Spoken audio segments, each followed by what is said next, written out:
My name is Bethany. I am 27 years old. My life is hard. My mother is sick and needs special care. This care costs a lot of money. I work 2 jobs every day to earn money. I am always very tired. Life is a struggle. One evening, my friend took me to a party. It was a very big party in a beautiful house. All the people there were rich. Then I saw Mr. Ronald Harper. He wore a dark, expensive suit. He looked at me for a long time. I did not know why a man like him would look at me. When the party finished, it was late and it was raining. Mr. Ronald came to me. He asked, "Do you need a ride home?" I was very surprised. He had an expensive car. I said yes because I needed to get home and it was raining hard. In his car, he asked, "Are you hungry?" He drove me to a very fancy restaurant. I was nervous sitting there with him. He did not talk much, but he watched me. After we ate, he looked at me with his cold eyes.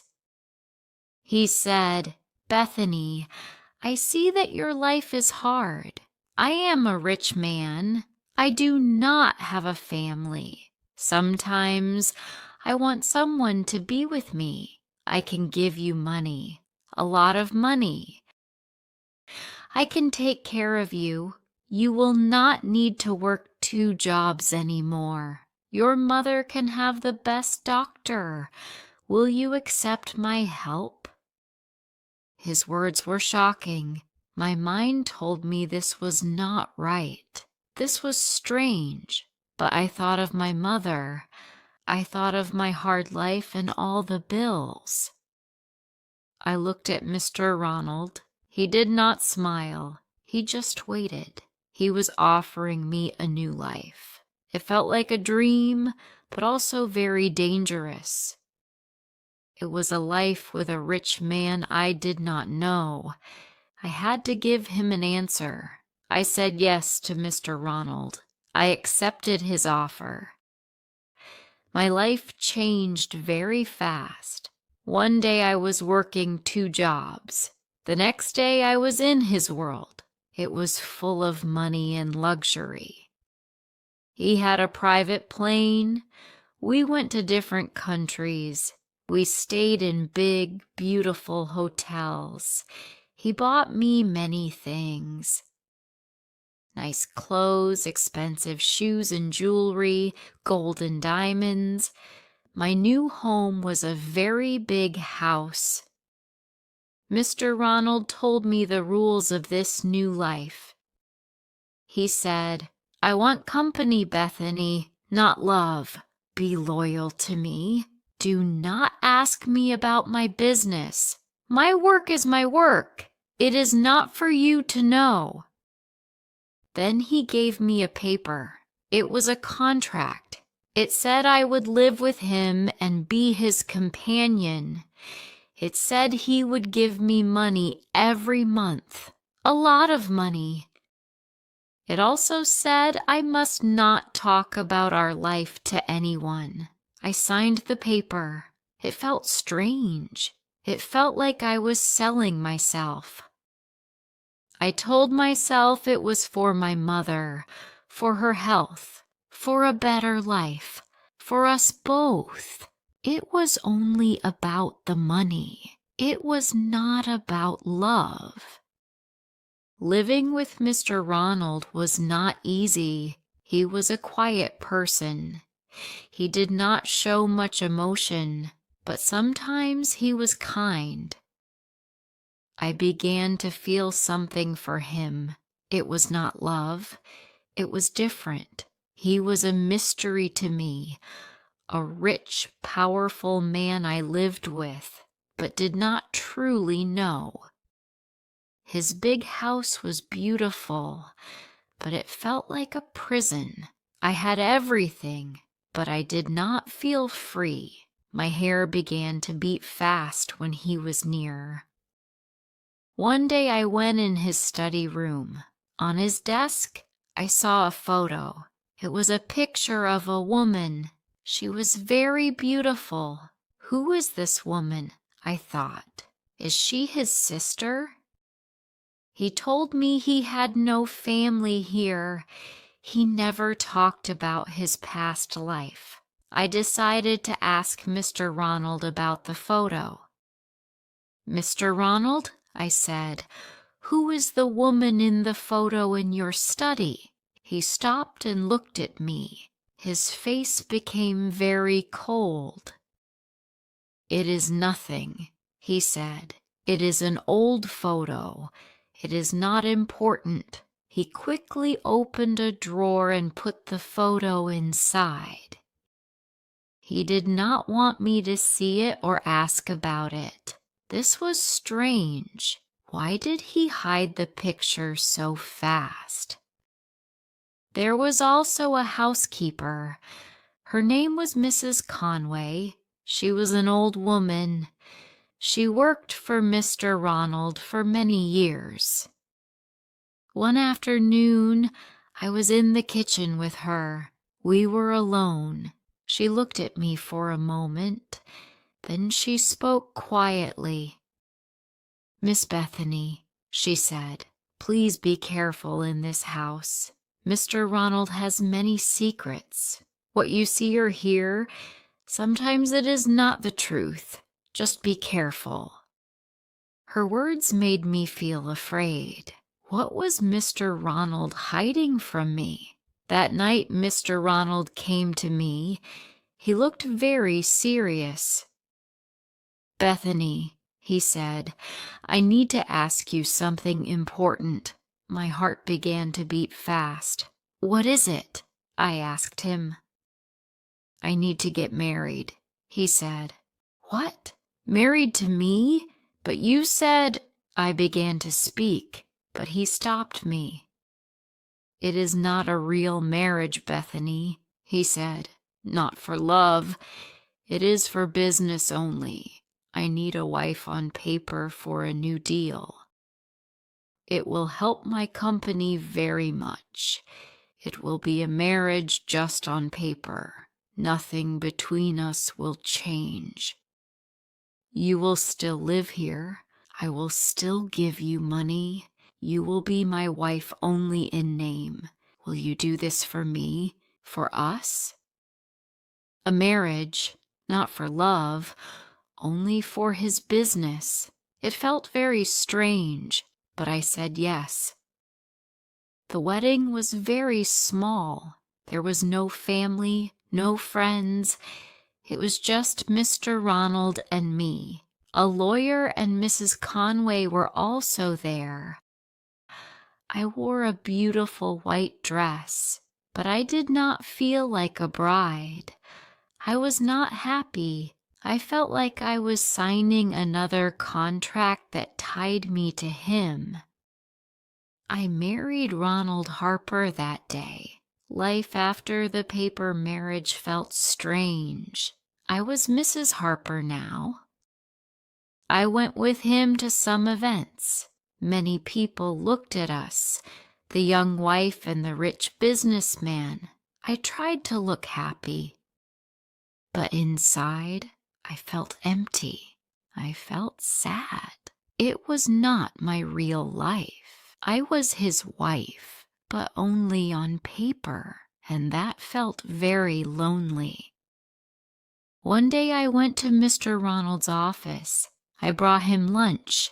When I arrived, I heard a loud noise. A woman was shouting. She was very angry. He promised me, she shouted. He promised to marry me. I stopped walking. Who was this woman? Why was she shouting about Mr. Ronald? Then she saw me. Her face became redder. She pointed her finger at me. You, she screamed. You took my life. He was with me for many years. He promised he would marry me, but you came and took everything." Her name was Nancy. She was shouting about Mr. Ronald promising to marry her. This was the woman he was with before me. He told me our marriage was only for business, but he promised this woman a real marriage. I felt hurt. I went home. When Mr. Ronald Harper came home, he said nothing about Nancy. He acted like nothing happened at all. Later, I saw his phone. There were messages from other women, messages like "thinking of you" or "call me." Was he with other women now, even after marrying me? I felt lost and very sad.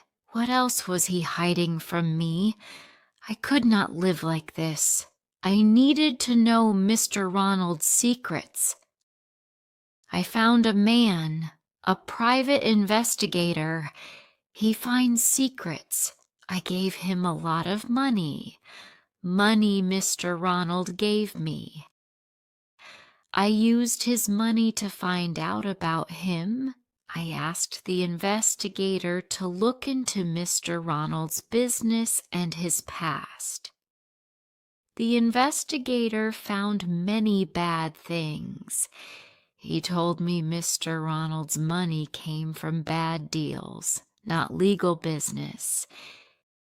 He used companies to hide money. He used different names, and he used women to help him cover his tracks.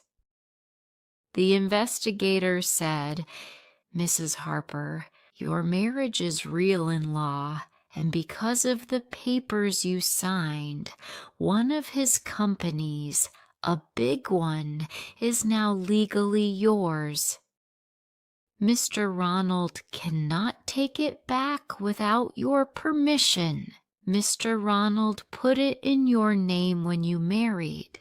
Maybe he planned to take it back later, but right now it is yours." I did not know this. Mr. Ronald never told me. He was a dangerous man.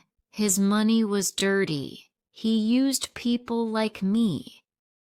He did not want me to have power, but he made a huge mistake. He gave me power. He did not know I knew the truth.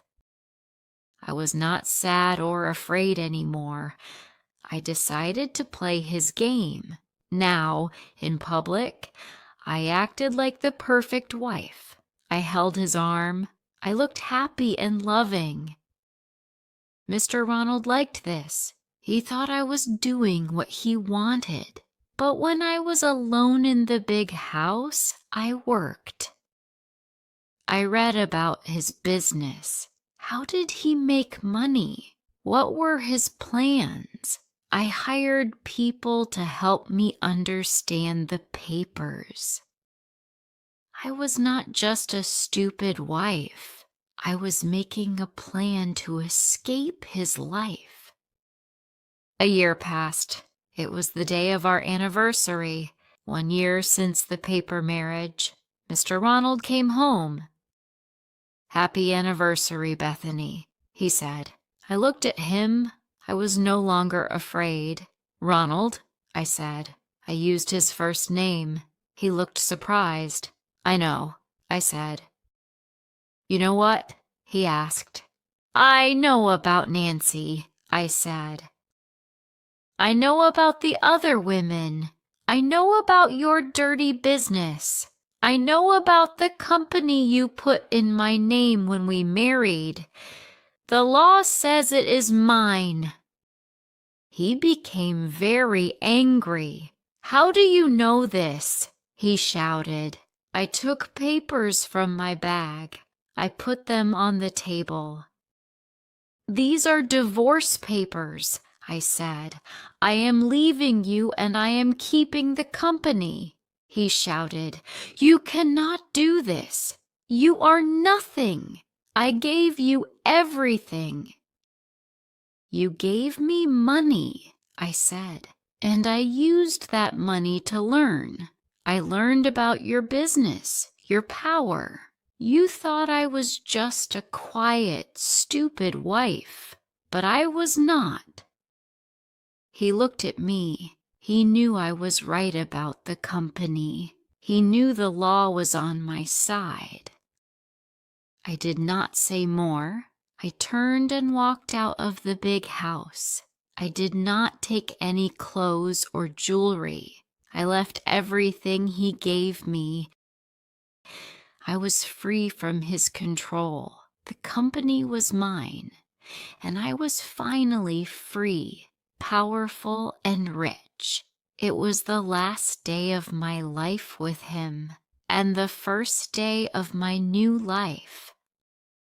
If someone tries to use you, you can still become strong by learning, staying calm, and believing in yourself. You can take back control of your life.